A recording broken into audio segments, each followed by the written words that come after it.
Hello, and welcome to the second episode of the BV podcast for the merry month of May 2023. I'm Jenny Devitt. And welcome from me, Terry Bennett.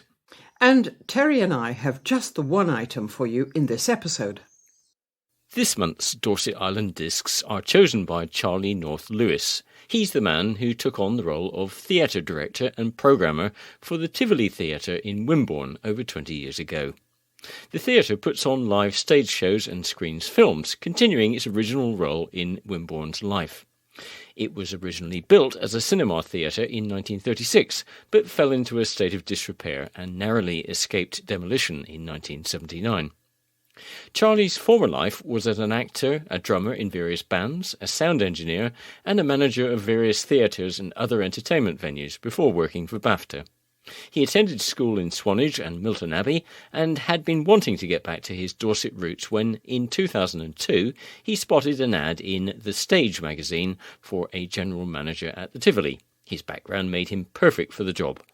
Tracy Beardsley met Charlie to talk about his choice of discs, the first of which is Nat King Cole's Rambling Rose. I'd been living in Toronto, or North York as it was called then, for, 3 or 4 months at that time. My first wife was Canadian, so we decided to make a go of it in Canada. And so my son James was born at North York General in Toronto. And funny enough, the doctor, or the whatever you call him, the guy who did the delivery, was English. Dr. Parado was his name. And I remember going into the delivery room with I had all the gear on, and then he just strode in eating a sandwich and he put the radio on, and on there was Nat King Cole singing Rambling Rose. Now, I don't know if that was on a cassette or you had in those days or whatever, but that song was playing. So when my son James was born, that's what that song's about. You've mentioned that Nat King Cole, you've liked him for a long time. Very long time. So he was in your life and part of your music choice before James came along. He was. As I said to you earlier, the film Scandal about the Profumo affair that came out in, I think it was about 1986, possibly, or around that time. I went to see it in Toronto, and one of the songs quite early in the film was Lazy, Hazy, Crazy Days of Summer. And because of the period of time that the film was set in, and hearing that song, it took me right back to my childhood in Farnham Common. For some reason, I always think of my parents' front garden when I hear that song. I have no idea why. And the slight waft of, like a sort of late spring, early summer day, and the waft of gin and tonic and freshly lit cigarettes, because they were having a drinks party or something. Yeah, so that's what really. And has James followed in your footsteps? Does he work in the entertainment industry? No, sadly, I wished he did. I did actually think at one point he was going to make a go of it. He inherited I would like to say talent for drumming, but I haven't drummed for so long. But he became a drummer and he played in bands in Canada. And then one band where I think he thought they were going to go somewhere, the two lads in his band went off to university. And so suddenly, instead of pursuing another band or forming another band, he just gave up at the time, and which is a real shame because he was a much better drummer than I ever was. But what I'm really proud of is I was able to take him to his first ever gig, which was Charlie Watts at Massey Hall in Toronto, which is a very famous concert hall, and one of the most famous concerts of all time was recorded there with Charlie Parker, Dizzy Gillespie. I think Max Roach was on drums. And Charlie Watts referred to that at this concert. And so, I feel quite good about that. And so James became a big Stones fan after that. Because I don't think he ever thought I'd actually done anything in music. And then one day he was playing me a Green Day record and telling me, this is it, Dad, this is the stuff, this is the real stuff. And I said, look, I was playing this type of stuff, 20 years ago. And no, you don't know what you're talking about, Dad. And he was 12 and a half at the time. And so my wife found a copy of a single that the band I'd been in had made, and she just played it one day, and he went, wow, who's that? And she said, it's your dad. What was the name of the band? The band was called Last Resort. Oh. And it was named after... we were called Next originally. And then we were reading the Melody Maker one day, and in the back pages where all the gig listings were, we kept seeing this band Next was appearing at various places in and around London. And we thought, well, hang on, no one was. So we had to change our name. And we were we'd had a rehearsal. We used to rehearse at the Oxford Youth Theatre, the Pegasus Theatre on Magdalen Road in Oxford. And we finished and we went back to the house and we put the telly on, and the news was on, and the newscaster said, and as the government have said, as a last resort, they will, and we went, that's it.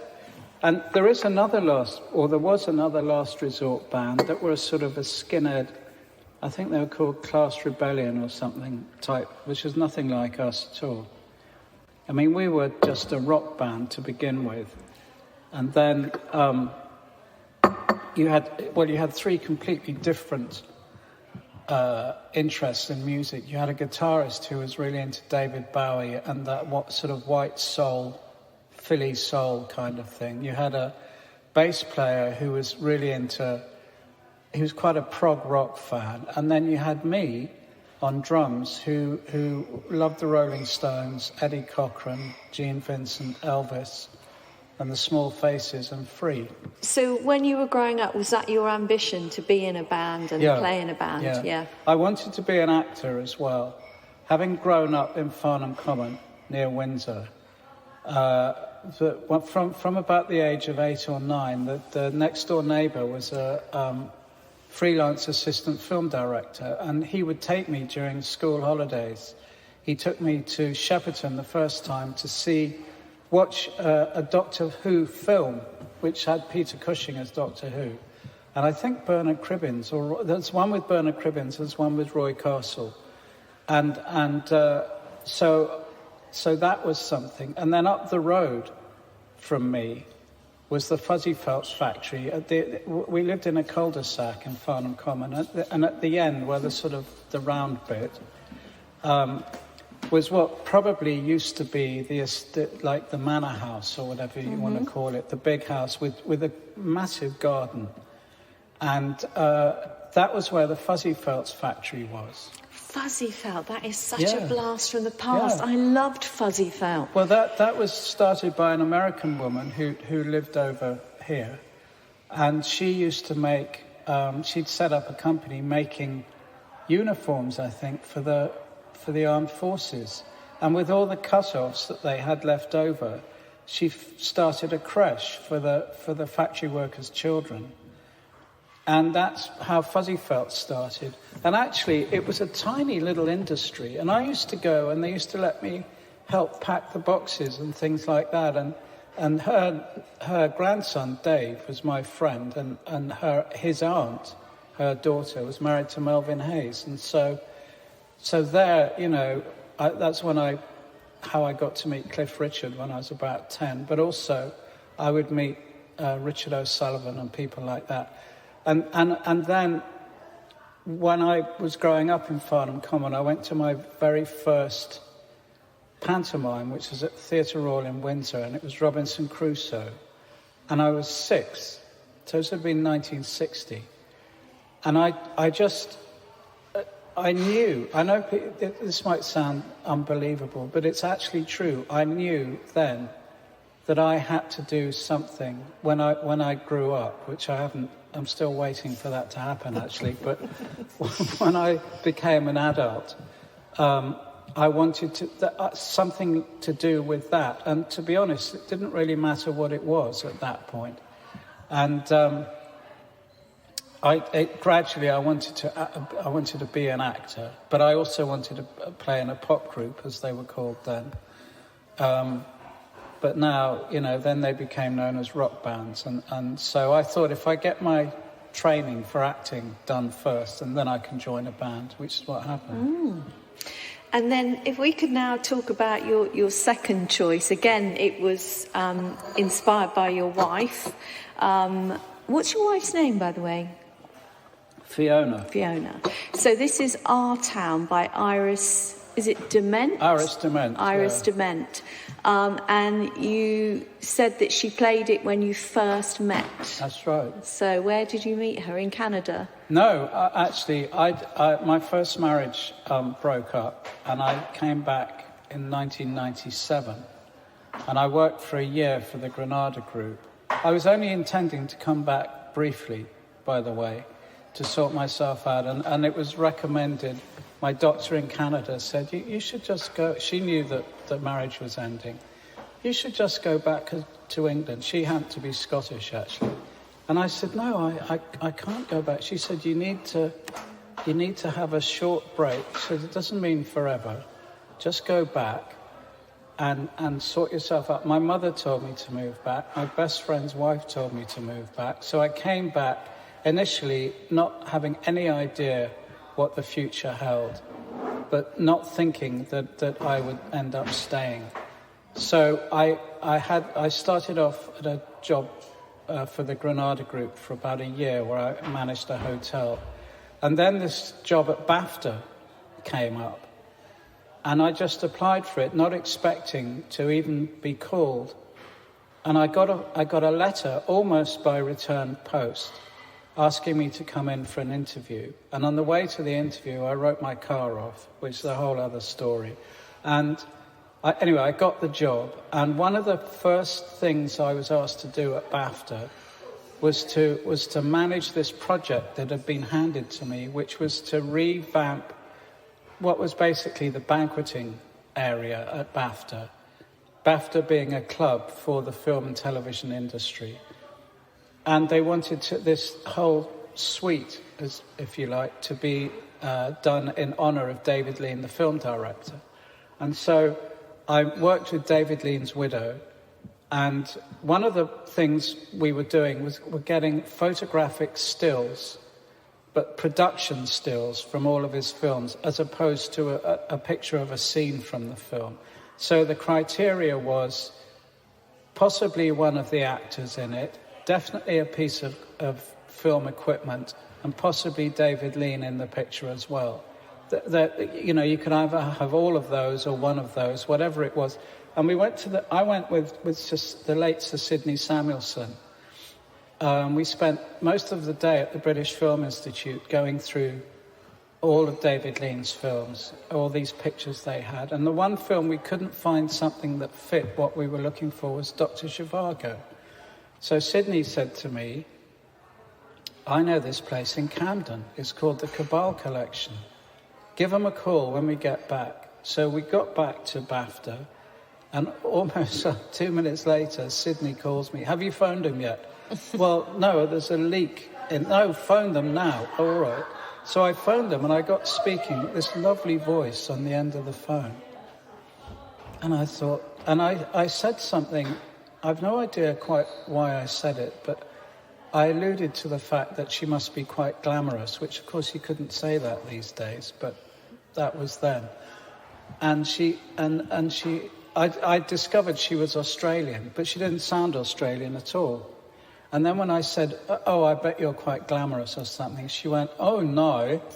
So I heard the Australian accent. Anyway, I met her the next day to look at these film stills, and so I went up and met, and that's where I met her. And then, I was so enchanted by her that she came to see we agreed to meet to go and see a film, and then she came and saw a film at BAFTA, and then we just sort of got together, and that's how that happened. And we got married exactly a year later, because I was half an hour late to the meeting, because I misjudged how long it would take me to get there. To the wedding? No, to the meeting. Oh, okay, right, I was going to say.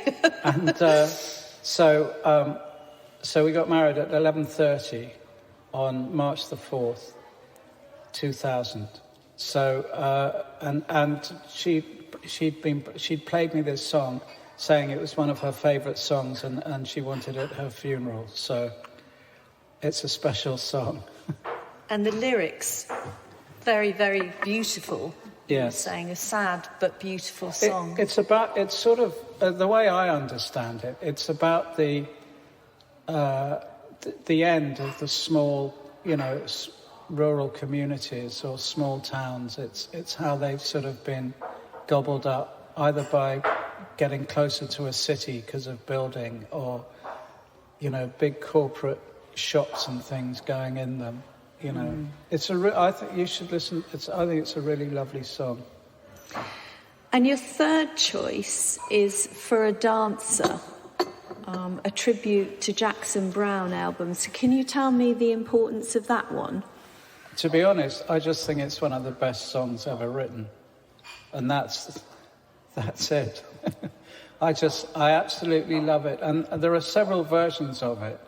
And the first time I remember hearing it is I bought an album, a CD, a double CD, called Looking Into You, and it's a tribute to Jackson Browne. And so he's not actually singing any of the songs on it, but they're all his songs. And this particular one is sung by a group called Venice. And of all the versions, and I've heard Jackson Browne's version, which is great, but I think this is the better version. And Katie Sagal, the actress, actually recorded it, and it's used in one of the episodes of Sons of Anarchy as well. It's a song about death, or some people have interpreted it as being a song about death, but I just think the lyrics are amazing, and I just think it's a beautiful song. Now, the next one, we have the connection with the Tivoli, where you are the manager and have been for how long now? Almost 21 years. Oh, right. And the Tivoli is obviously celebrating 30 years, right, isn't it, since its revival and reopening. So this one is Chris Farlow, Stormy Monday. Best singer ever, bar none. Really? He's your favourite? In my opinion, he's been my favourite for decades, yeah. Him and Steve Marriott, in my opinion, are two of the greatest vocalists this country's ever produced for British R&B and British soul. Paul Rodgers is another one, actually, and Rod Stewart. If you listen to early Rod Stewart with the Jeff Beck group, phenomenal, and with the Faces. I mean, he's still a great singer, but I actually liked his earlier stuff, because him and Farlow and Marriott, you can't touch them. And you've been really instrumental in bringing some amazing acts to the Tivoli, like Chris Farlow, haven't you? First act I ever booked, yeah. I mean, your black book of contacts must be worth a fortune, Charlie. Well, But you do, you have a great knowledge of everyone on the circuit, and the kind of acts that you're bringing to Wimborne, are just incredible. It's really put the Tivoli on the map as a really strong place for gigs. Thank you. Well, a lot of the success, particularly in I would say the last 10 or 11 years, is down to the relationship that I've built up with agents and artists and managers and stuff, but also, very importantly, my technical manager, my production manager, Kyle, who is, everybody keeps trying to offer him jobs and steal him from the Tivoli. Kyle, do you fancy going on tour? He is so good at what he does. And you see, very often, if I'm there when an artist arrives, you can see as soon as they see him and they see me and they come, they just relax. Obviously not if it's the first visit, because they've no idea what it's going to be like. But when people like the Searchers and Albert Lee and Chris Farlow and Andy Fairweather-Lowe and all those people, they just come and they don't have to worry, and a lot of that's down to Kyle as well as me. Need to hold on to him. Absolutely, yeah. And your next choice, Stray Cat Strut, which is a great song. And you've mentioned there that you were actually on tour. I was. So how did that come about? Well, that came about. I worked for a concert merchandise company in London, and this was after I'd been the in-house sound engineer at Blazers Club in Windsor. And it was through that job, strangely enough, and through the man who at the time was Andy Williams' sound engineer, who's been a friend since 1979, a man called Trevor Jordan, whose wife is actually Elkie Brooks. And she was amazing at the Tiv recently. Wow. I know. And 70-something? I know. And do you know, all the times I've met her, she can never remember my name. And yet I've known her husband since 1979. So, but on the second time that Andy Williams played at Blazers, which would have been in 1981, Trevor and I were talking, and he kept thanking me for looking after him and his crew and everything. And I said, look, if you hear of anything, can you let me know? Because I've been here for 2.5 years, and I can't move I can't go up or anything. And what I want to do is to go out doing sound. And at that point, I'd seen my future as a sound engineer. And I'd actually wanted to do the sound for that type of show, funnily enough, the crooner type, you know, with a string section and a woodwind section and all of that. Although rock music was what I listened to, that was the stuff I used to like mixing. Because to make a violin sound acoustic, even though it's been amplified, I think is quite a skill, and that's what I wanted to do. So anyway, about 2 weeks after Trevor and I'd had this conversation, I got a phone call from the production manager on that tour, a guy called Gary Lee, and he said, do you want to go to Europe with Niels Lofgren? Now, Niels Lofgren was big at the time. He's since then been a part of Bruce Springsteen's band for decades. But I went, yeah. He said, good. Well, you'll be doing the merchandising. And I said, no, but I'm a sound engineer. He said, take the job, because you get paid more than you earn now. You get all your expenses paid. You'll travel. You'll meet people that can be very useful to you. So I went up, I had the interview, and as it turns out, it became a Rick Wakeman tour instead. And I did that, and then the next tour I did, almost within a day or two of finishing Rick Wakeman, was a Steve Harley tour. And at the end of that tour, we had 2 dates in London left at a venue called The Venue in Victoria in London. And I was phoning my boss from Aylesbury, which was the day before the Venue gig. And he said, oh, come into the office tomorrow. I'm taking you off this tour. And I thought I'd done something wrong. I said, why? What have I done? He said, you're going to Bristol with the Stray Cats. So I got there, and it was the worst winter we'd had in 1981 in this country for 20 years, apparently.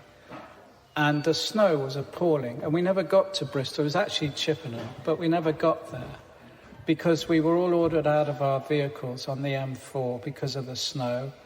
And so we had to wait. And then we were allowed to move on, by which point it was too late to get to the gig. So actually, the first gig I did with them was in Brighton. And I always liked them prior to that, but I really, because that's the type of music I really like anyway, rockabilly. And so they've always been, apart from the Rolling Stones, the Stray Cats are my favourite band. Because they were sort of the 80s, weren't they? But their music is like 50s, yeah, it's very sort of rockabilly, isn't it? Mm. Did you like being on the road? It's strange touring, at least I thought it was, because you get sort of 10 days into a tour quite often, and you think, oh God, there's another month or there's another whatever to go, because you know you don't get many days off quite often, and also a day off can actually be a travelling day. And so there's all that, but then as soon as you finish and you come home, you can't wait to go out again. So I did enjoy it. There was one tour I really didn't enjoy, and yet I'd done a tour with that act before, and that was Kid Creole and the Coconuts. I did the first tour that they did in the country, which I sort of taught myself into. I was doing a tour with Rolls Royce at the time, and the agent for Kid Creole called the office, and I happened to be in the office, and my boss was furious with the agent because the Rolls Royce tour just was not selling merchandise at all, so he was losing money on it. And then he kept saying, I can't actually repeat exactly how he said it, but he kept calling him King Creole. And then he said to me, have you heard of them, Charlie? I said, yeah, I've heard of them. Well, what are they like? I don't know. I've only just heard of them. And he was writing the dates down, and I saw the dates, and I only had about 4 or 5 dates left on the Rolls Royce tour. And I said, look, David, I can run these two together by the way that the routing is. And the odd one that I can't do, first of all, we're hardly selling anything on it. Why don't I give the stuff to the tour manager of Rolls Royce? Because, you're not selling much, so it's not like they're gonna have to hire someone specially. So I ended up running both tours together, apart from the odd date of Rolls Royce, which they did. And I really enjoyed it. It was like a family on tour. And then I went off to Canada which is when my first wife and I decided we'd get married. And when I came back, I was put on this 3-month tour with Kid Creole, and it was relentless. If there was a day off between one date and another date, and the distance was far enough, they'd bung a date in, so you'd lose a day off. And also my grandmother died when I was in Germany during that tour, so I just didn't really enjoy it. And I came back and I did a tour of France with Murray Head, and then I was taken off that to do a Pat Benatar tour, which I joined up with my mate Derek, and we did a load of tours together.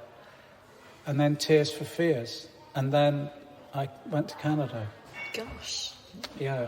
So you've travelled far and wide then. Yeah. Brilliant. So your 5th song now, I know that you are a huge fan of the Stones, aren't you? So can you tell me about your 5th choice, Gimme Shelter? I just think it's one of their best songs, actually. There was that or a song called Dead Flowers, which I absolutely love, which is a country song, really. And I suppose if you hear it, it's on Sticky Fingers. And Mick Jagger sort of does a Johnny Cash sort of voice, sort of. But it's a great song, but Gimme Shelter, I just think is a more powerful song. And if you've ever seen the Stones in concert, and when they do that, sometimes they'll have a guest vocalist who'll come on and do that song. And I've seen them do it with their former backing singer, Lisa Fisher, who was one of the best voices ever. And then I saw it, and I think, who else? Somebody else did it. I can't remember. Not Shaka Khan, but somebody, like that did it. But Lisa Fisher, to me, was the greatest companion vocalist on that song with Mick Jagger. It's just a great song. It's not a terribly nice song in terms of what it's about, but it's just a fantastic song. And if you could have the Stones at the Tivoli, would that be a dream come true? Absolutely. Yeah. Although, having said that, I've had my hero at the Tivoli, which is a member of the Stones, Charlie Watts. So, yeah. What was it like meeting your idol? It was very odd. So, funnily enough, I'd actually met him very briefly at Ronnie Scott's. when I lived in London, and he'd been on the radio that week talking about the week he was going to do at Ronnie Scott's, and Fiona and I went to the first night. And then I was sat in our flat in London on the last night, and I was watching The Story of Jazz, the Ken Burns documentary on the television, and Fiona was working, and I just thought, you know what, I fancy going to Ronnie Scott's again. So I called them and I said, can I still get in tonight? And they said, if you can get here before 9 o'clock. So I just jumped in a taxi and went down there. And I was sat there sort of ringside watching them, and there was an interval. And I'd had just enough beer to drink to be confident, but not enough to be drunk. And I just approached him for his autograph. And he said, well, I haven't got a pen. And I said, I have. And that was that. And I never thought after that I'd ever have an opportunity like that again. And strangely enough, when I started at the Tivoli, which was just over a year later, as it happens, I was interviewed quite often, quite a few times, and one of the questions that was asked of me was, who would you like to present? And it was always Charlie Watts. And unbeknownst to me, that actually happened. And then I'd sort of add, and if Mick and Keith showed up, that would be great, which it would be amazing. And strangely enough, after Charlie Watts, I mean, that all came about through a conversation I had with Ben Waters, where Ben had offered me a show called Rocket 88 some years earlier, and I'd wondered if Charlie Watts was going to be doing it, and of course he was out with the Stones at the time. But when Ben called me after it about his show, his own show that he was doing, I said, what a shame Charlie Watts couldn't do Rocket 88. And he said, well, I might be doing something with him soon. And I said, well, why don't you do it here? Expecting him to say, well, actually, we're going to be at Ronnie Scott's, and then we're going to be in here or there in Paris. And he went, well, that's a good idea. So your jaw must have dropped. And so we got the date in. And he said, I'll announce it when I do my gig. And so he made the announcement that he was doing this gig with this German pianist called Axel Zwingenberger.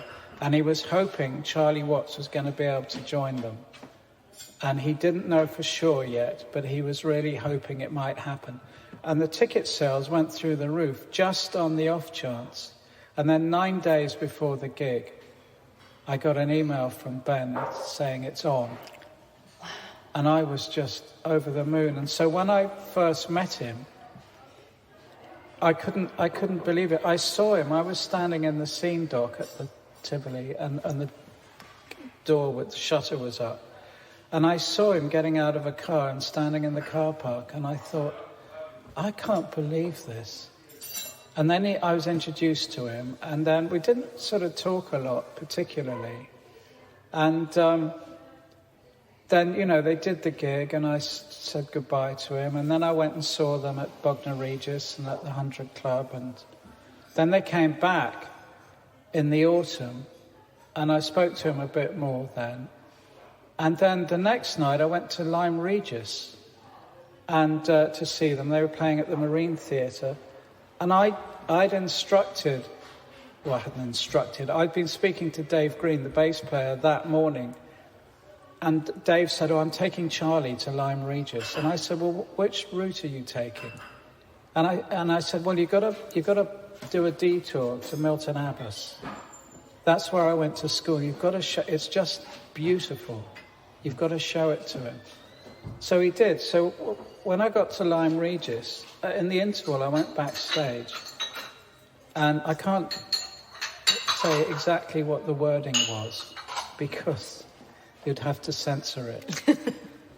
But I was greeted. I've got this lovely picture of Charlie Watts greeting me like that. And he basically, in a nutshell, he said, couldn't find your school. And I said, really? You can't miss it.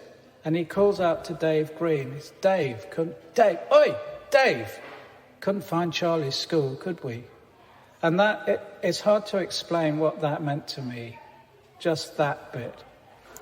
And it just meant the world to me. And, and I've got this other picture of me telling him about Tom Brown's School Days, which was filmed, which I was in. And he's just standing there like that with a big smile on his face. And he was such a gentleman and such a good drummer that a lot of people don't appreciate how brilliant he was. And I was really, really upset when he died, because I'd always hoped he'd come back again. But Ronnie Wood came out of a conversation with Ben Waters, and what was going to just be a rehearsal turned into a gig, and then from the gig, a CD came out, and part of the gig that was filmed by Planet Rock, that was in Ronnie Wood's documentary. And at a private screening of it, which Ben went to with Ronnie Wood and Mick Jagger said to Ronnie, about the bit that was filmed at the Tivoli, he said, wow, who did the sound? And Ronnie said it was the theatre, and he said, well, you should take them with you when you go on tour. So Kyle, who I mentioned earlier, and Chandler went out on tour with Ronnie Wood. So that's it's a feather in the cap for Kyle and Chandler, but it's a big feather in the cap for the Tivoli as well. Yeah. So, and your dream came true to have Charlie there. Yeah. If we move on to your sixth choice, which is again someone else that you've mentioned that you think is one of the best singers, Steve Marriott. Yeah. And the song you've chosen, can you tell us more about Tin Soldier? Tin Soldier. I don't know. There's a rumour that he wrote this about, I think, his first wife, although I'm not sure. But I think this is one of the Small Faces' greatest songs. And it just showcases Steve Marriott's voice brilliantly. And I was a fan of his through the Small Faces and then in Humble Pie. And I saw Humble Pie. I think I saw them at a festival, which I know you might think I ought to know whether I did or not, but it was a good festival then. Yeah, I can't remember all the people who were on there, but I think they were on. But I definitely saw them at Oxford Poly. My cousin was the tour manager, and I was just completely blown away by them. And then the Small Faces reformed in about 1976. And I went and saw them at the New Theatre in Oxford, and I expected it to be packed, and it wasn't, and I couldn't understand it. But I was just really glad I saw them. Sadly, Ronnie Lane had left them at that point, but all the others were part of it, and just one of the greatest vocalists ever. And you said it's part of a show that you had. Yes. We... Carol Harrison, a former EastEnders and The Bill actress, is also a theatre producer and a screenwriter, and she put a show together called All or Nothing, which is the story of the Small Faces. And so the first half of the show is a little musical play in a way, and then the second half is carefully selected songs from their era. And it's a really, really good show. And that was on at the Tivoli, was it? It was, and about a month ago, yeah. And now I'm really encouraged to hear this. You've talked about Andy Fairweather Low, Hymn for My Soul. And you've said that he's not only a great performer, but he's a lovely person to meet, because we are aware that, often in the music industry, there's a lot of divas, with their riders, that they've got to have their tea stirred to the right and, all that kind of thing. So, and I bet you've met a few of those in your time. I have. And you know what? The bigger the star, the less fuss they make. That's interesting, isn't Charlie it? Watts, no fuss. Can I get a cup of tea? Of course you can. Ronnie Wood, got any ice? That was it. Not saying I need my dressing room filled with roses and painted yellow. Ronnie stayed in his dressing room. I mean, he'd pop out and chat. You know, it wasn't that, well, you know, you can't disturb him. There wasn't that at all. But he did the sound check, and then he relaxed in his dressing room with Sally, his wife, and then Sally came out, and it was through her that we organised that gig, actually. But Ronnie, he's exactly as you'd expect him to be. I mean, when he arrived, the car window went down, and he looked at me, and all I could see was this pair of sunglasses, and he said, "Are you Charlie?" I said, "Yeah." He said, "Hello, mate." And he leapt out of the car and shook hands warmly with me. And then we chatted throughout the evening, and such a nice man. And Andy Fairweather-Lowe is one of the nicest people you would ever meet.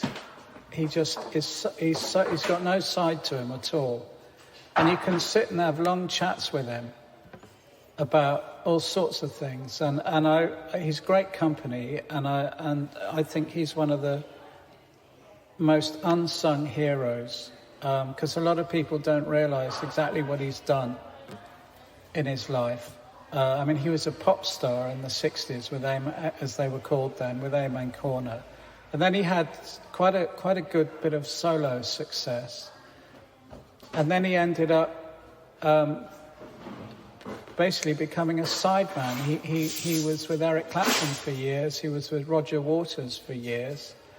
And he's played with all sorts of other people on their records and as a sideman. And he wasn't... And then he decided about... Probably... I think it's about 2008, approximately, maybe.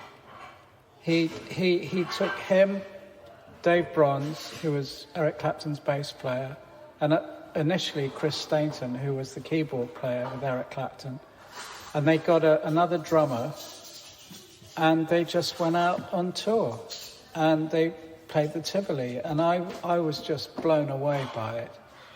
What a nice man, and he's been a regular visitor to us every year since, pretty much. And apart from, you know, COVID came along and disrupted everything, and then I think he only came to us once after that. But sadly, at the moment, he's not touring for personal reasons. But I'm hoping he'll be back soon, and he'll always be welcome at the Tivoli.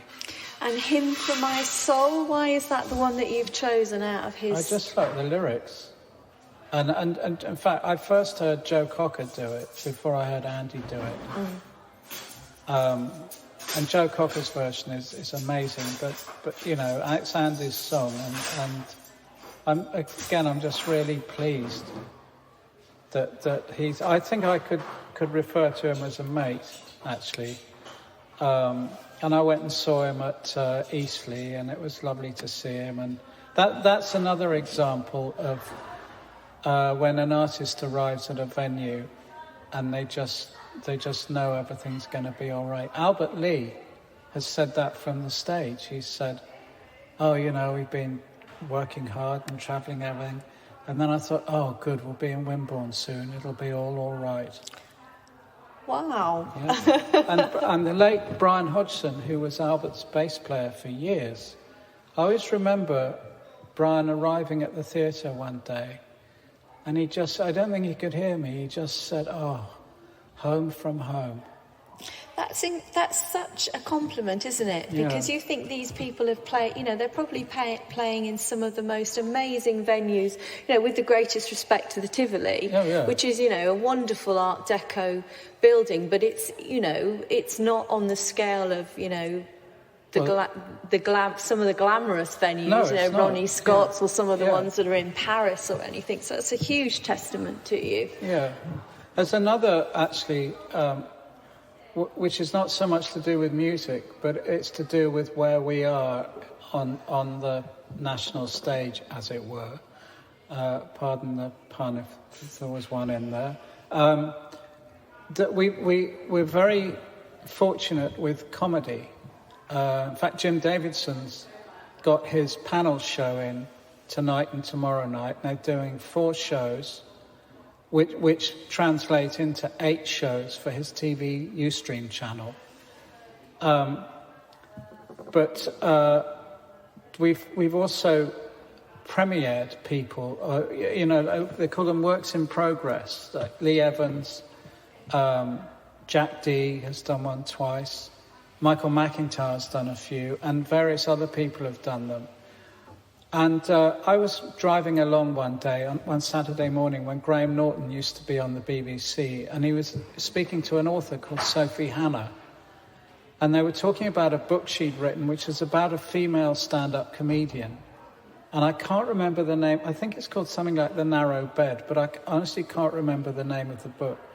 But I was going to Ringwood, which is I like to do on a weekend, because the Furlong Centre is fantastic. You can get everything there. Mm. So that's my little treat to myself. And so I nipped into Waterstones and I found the book. And as I opened it up, there's a page with the fictional tour itinerary of this comedian's tour. And on it was the Tivoli Theatre, Wimborne. And so that, to me, was a testament to where we are on the comedy stage. And Kyle has been told by some pretty high-flying tour managers in terms of who they're tour managing, that the Tivoli is regarded as one of the best rooms for comedy, and certainly in the south, if not the country. I remember seeing Eddie Izzard there, and he turned up with his Pantechnicons, and the lights were whizzing round, and it was about 11 o'clock at night he did his gig, and you just thought, I feel like I'm in London. It was just wonderful, really wonderful. You see, Eddie Izzard's tour manager, Sarah, and I imagine she's still working with him, she was one of my stage crew years ago. And she also would work for this agent called Mick Perrin. And then, of course, she became Eddie Izzard's... I don't know if she's his personal assistant now. I haven't seen her for years, but there's someone from the Tivoli who's gone on. Amazing. So just going back to your music, we've now cast you away to a desert island. And the song that you said you'd probably take with you, you said Gimme Shelter would be the one song that you couldn't live without, and that you would definitely want to take your guitar or one of your guitars as a luxury item. So how many guitars do you have? Well, I don't really want to say in case my wife's listening. I have too many, and I do. The thing is, I keep saying, I haven't played that one for ages, so I'm just going to sell it. And then I pick it up to put it in its case. And I go, oh, actually, you know what? No, maybe I won't sell it. So I need to be very strict with myself, because some of them are worth a fair bit. And some of them are quite hard to get. That actual model, if it's an artist model. But then if I'm not playing it, I'd originally started to become a collector of artist models, more as a sort of investment or something. But actually with all due respect to Eric Clapton, there are so many Eric Clapton, what they call the Blackie, which is a Fender Stratocaster. It was one of his guitars that all these Fender did all these models of. There's so many of them out there, so it's not as valuable as you want it to be. And the same with the Jeff Beck Stratocaster. You can get those relatively cheaply, considering who they're of, as it were. So, I would take an acoustic guitar, because there'd be no electricity, so there'd be no point in taking a Gibson Les Paul or anything. So. And the books that you've mentioned, you've Paradise Postponed, which would be John Mortimer, and then The Complete Rumpole, again John Mortimer. So a big fan of his. Absolutely. I went to in Toronto. Funny enough, there's a sort of an arts centre called Harbourfront, and he was giving It was like an evening with John Mortimer at Harbourfront, and I went to it, and I took my copy of Paradise Bespoke, I took some of my Rumpole books and some of his other books with me, and he signed them for me, and it was almost as good as seeing the Stones in concert. Not quite, because nothing's that good, but it was amazing, and I love Rumpole, and in terms of heroes, if one can have a fictional hero, mine would be Horace Rumpole. He's the sort of, I want to say the Lenny Bruce of the legal system, but he wasn't a heroin addict, and he didn't swear in court, but he just wanted the truth. That's Rumpole's thing, is the truth. And there's a great documentary about Lenny Bruce called Swear to Tell the Truth, which I actually have tattooed on my arm. But Rumpole's that was his whole thing, and he's totally irreverent, which is another reason why I think he's really cool. Yeah, it's a great character, isn't it? And if you had to rescue one of your tracks from one of your records from a tidal wave coming in, which one would it be? You mean out of the ones we've chosen? Well, it would probably have to be Give Me Shelter, I think. It would be maybe that or Our Town. But then it's so difficult to, as I said to you earlier, to choose. How big is your record collection? Well, it's unfortunately there's a whole thing about what happened to my vinyl records, which I'm furious about. But that was so long ago. My ex-wife decided when I moved, I was gonna gradually take them all back to England, and she had a clear out, and what was left went, Oh no! And there was some Lenny Bruce records in there, so. And the blues band as well, original blues band LPs, which, of course, at the time then, I didn't realise how significant those would be to me now. Having known them all of them on a personal level.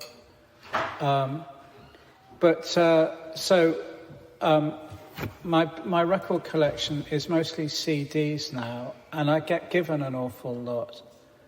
But I also do still buy an awful lot. But I tend to, strangely enough, only play out of probably 20 of them. I've got a whole, like a bookcase stacked with them. But I tend to only play out of these 20. And I've, like the Searchers, I'm started to play again. This album, Looking Into You, the Jackson Browne tribute, I often play. John Mayer. There's two records of his I particularly like. I'm trying to think who else. Funny enough, I don't play the Stones as much as you'd think I would, or the Stray Cats. But Brian Setzer from the Stray Cats has done a record he did at Sun Studio, which is a load of, I think every song he does was originally recorded at Sun Studio. And that's really good. And Chris Isaac, who's someone else I really like, has also done that. So I don't know how many I've got, hundreds. And would you always have music every day in your life? You would always play music at some point in your day. You will have music. I would like to, yes. Yeah. I mean, even if it's only on the way in on the radio, now that Ken Bruce has left Radio 2, I have to tune into Greatest Hits. And strangely enough, I'd only listen to Radio 2 on the way in because of Popmaster. So I timed my trip as best as I could to get all of Popmaster in.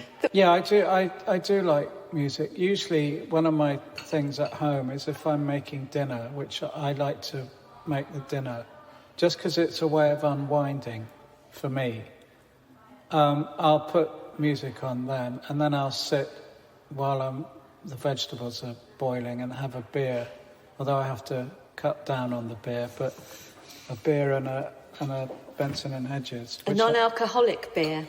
Yeah. I mean, it's not the alcohol, actually, it's the sugar. Are you still a smoker? Well, I to tell you the truth, I did stop smoking in 2006, and I stayed stopped for over 10 years, and then I was having a conversation with somebody one day, and I said, do you know what, I really fancy having a cigarette. So I went and got some rolling tobacco, and I rolled one, and I actually didn't, I thought, is that it? I better have another one. So I had another one, and I didn't enjoy inhaling at all. And I didn't like the taste that was left in my mouth and all of that. But what I sometimes do now, and I know it sounds really stupid, because it used to drive me nuts when I'd see other people do it, particularly actors who are non-smokers who have to... pretend to. Yeah. I actually do the Martin Shaw style of smoking, which is to look like you're inhaling, but you're not really. And I don't inhale. I don't actually like it. And then people say, well, why do you bother? Because it's the ritual. It's how I unwind. And it's not something I do every day now at all, actually. I can go days and days and days without doing it, but sometimes it's just nice to do.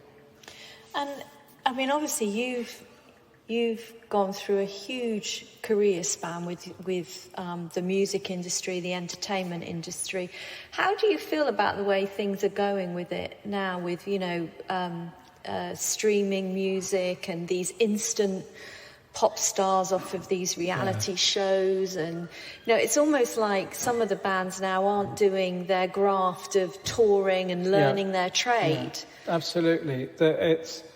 I remember Bill Wyman saying years ago, when I think it was called Pop Idol back then, he was saying, so when I started, you had to go up and down the country in a transit van and playing all these pubs and clubs, and you learnt your craft. Having bottles thrown at you. Yeah. And I mean, I did that, not to the extent that he did, but the bands I was in, you'd play pubs and clubs, and if you were lucky, you'd get a support slot somewhere. And that was how you learned and improved your craft. And I think that what's interesting to me about Simon Cowell in particular is that that is how the business is. And it was always like that. And if you go to drama school, certainly when I did, they'll basically strip you of your personality, and then you have to build it back. And they will be brutally honest with you. Even if you're really struggling with a part or a character or something, they'll tell you what you're doing wrong. And that's how the industry is. And that's how it should be, so that whatever you watch or whatever you see is the best it can possibly be, because people are spending money to watch it. And which drama school did you go to? I went to Guildford. Oh, right. And 1972 to 75. And on my year was Vera Stanhope. Brenda Blethen. Yeah. Bren and I were on the same year. And then she left. And I remember, people saying, well, of course, she left too early. She's very good, but she left too early. Well, Brenda hasn't stopped working. No. And she's, what age is she now? In her 70s, and she's 7. I think she's 7 or 8 years older than me. And we actually played Lovers in a Noel Coward play, This Happy Breed. And if you see the film, I had the John Mills part, and Brenda, I can't remember who the actress was, very famous actress. But that was in our 4th term. I was absolutely crucified for my acting skills in that particular production. But the next one we did was one called Zigga Zagga, which is about football. Oh, yeah, it's a great play. I had the lead in that. And what was nice for me was after I was crucified in front of everybody by one of the tutors about my performance, the guy who was directing Zigga Zagga said to Nick, who was the tutor, he said, well, you're going to wish you hadn't said that when you see him in Zigga Zagga. And Nick said, well, I hope you're right, and I'll eat my words. And he came up to me after the first performance, and he said, I haven't got any words to hand, but if I did, I'd eat them. So all in all, out of sort of 50 years, I started in theatre in 1972 as a stagehand and drama student. And so for however long it's been, nearly 40 years, I've worked in showbiz. Charlie North Lewis and his choice of Dorset Island Discs, and he was talking to Tracy Beardsley. And that brings us to the end of this second episode of the May 2023 BV podcast. So I'll say goodbye now. And it's goodbye from me, Terry Bennett. And bye-bye from me, Jenny Devitt.